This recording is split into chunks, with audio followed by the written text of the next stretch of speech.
नमस्कार, मैं तबरेज श्री अरविंदो सोसाइटी की तरफ से आप सभी का हार्दिक स्वागत करता हूं।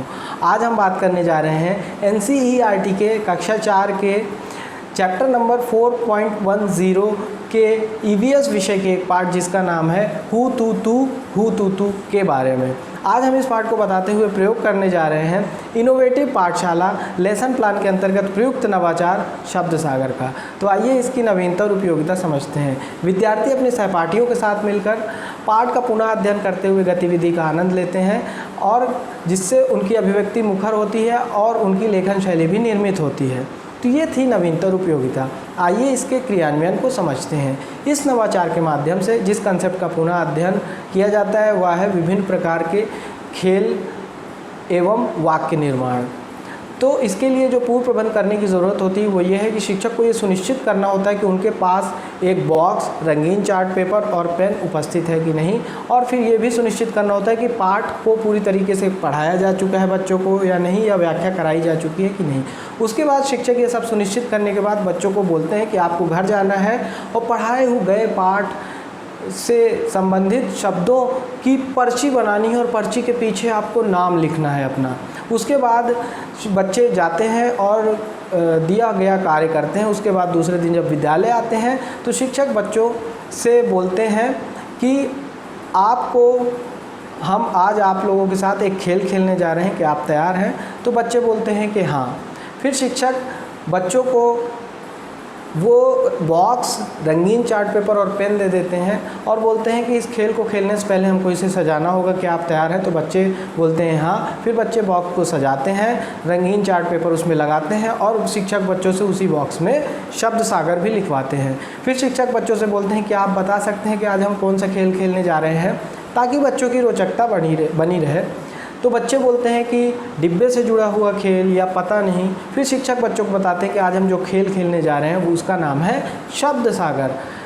तो फिर बच्चों को खेल के नियम शिक्षक बताते हैं कि आपको एक एक करके ये सारी पर्चियाँ इस डिब्बे पे डालनी है और इस बॉक्स पे डालने के बाद आपको एक एक करके आना है, पर्ची निकालना है और शब्द बोलना है। उसके बाद उदाहरण के तौर पर खेल की प्रक्रिया के दौरान एक बच्चा आता है और बॉक्स से पर्ची निकालता है। माना कि पर्ची में हॉकी शब्द लिखा है, तो हॉकी से जुड़े हुए कंसेप्ट की जानकारी देते हुए बच्चा बोलेगा हॉकी भारत का राष्ट्रीय खेल है।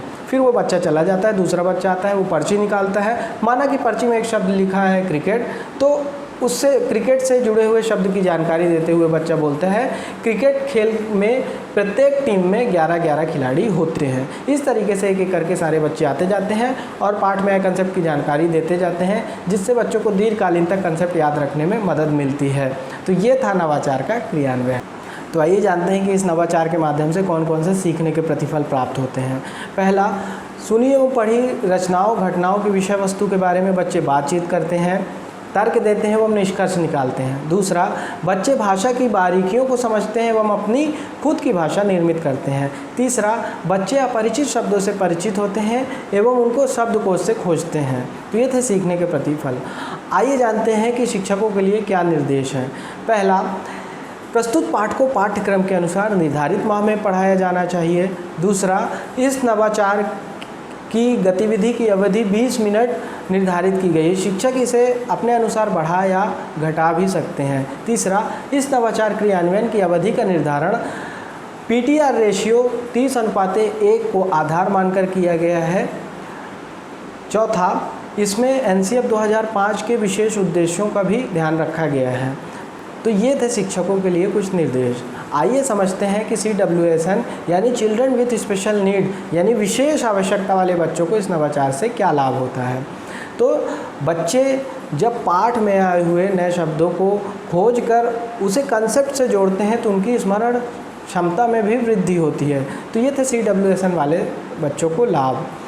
तो हम उम्मीद करते हैं कि आपको हमारा ये इनोवेटिव पाठशाला लेसन प्लान के अंतर्गत प्रयुक्त नवाचार शब्द सागर बहुत अच्छा लगा होगा और आप इसको अपने विद्यालय में ज़रूर क्रियान्वित करवाएंगे, ये हम आशा करते हैं। तो ऐसे और भी रोचक वीडियो देखने के लिए आप हमारे ZIIEI यूट्यूब चैनल को सब्सक्राइब कीजिए, और यदि ये वीडियो आप हमारे ZIIEI फेसबुक चैनल के माध्यम से देख रहे हैं तो हमारे ZIIEI फेसबुक चैनल को लाइक कीजिए। आपका वीडियो देखने के लिए बहुत बहुत धन्यवाद।